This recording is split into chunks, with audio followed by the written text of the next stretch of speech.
In today's video, I'm going to teach you how to create website mockups in Figma. First, open your design in Figma. Make sure your page or screen is inside a single, clean frame, so it's easy to reference.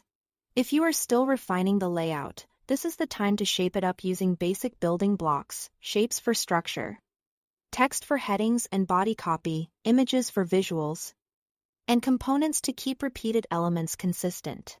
Keep things aligned and tidy so the mockup looks professional. Naming your frame clearly will also help when you select it later.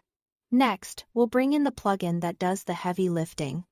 Go to Actions, choose Plugins, and search for Clay Mockups 3D. When you see it in the search results, run the plugin. This opens a panel that lets you place your design inside clean, three-dimensional device frames designed to highlight your work. Inside the plugin, choose a device.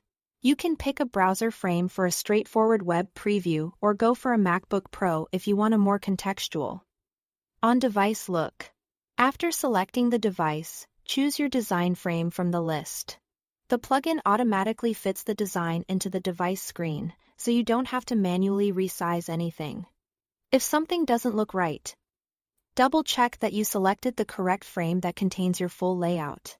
Now add depth and presence. Use the plugin's handle to create a 3D effect on the frame. Drag gently to tilt and rotate until you find an angle that feels dynamic, but still keeps your content readable. A subtle perspective often looks more refined than an extreme tilt, especially for showing typography and interface details. You can usually customize the device frame color.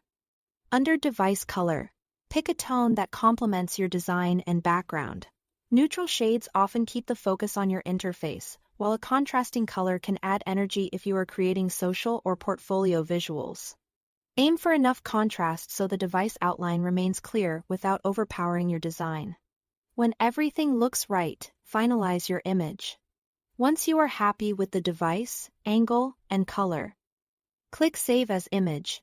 The plugin exports the mockup as a ready-to-share graphic you can drop into presentations, case studies, or social posts. That's it. Thanks for watching.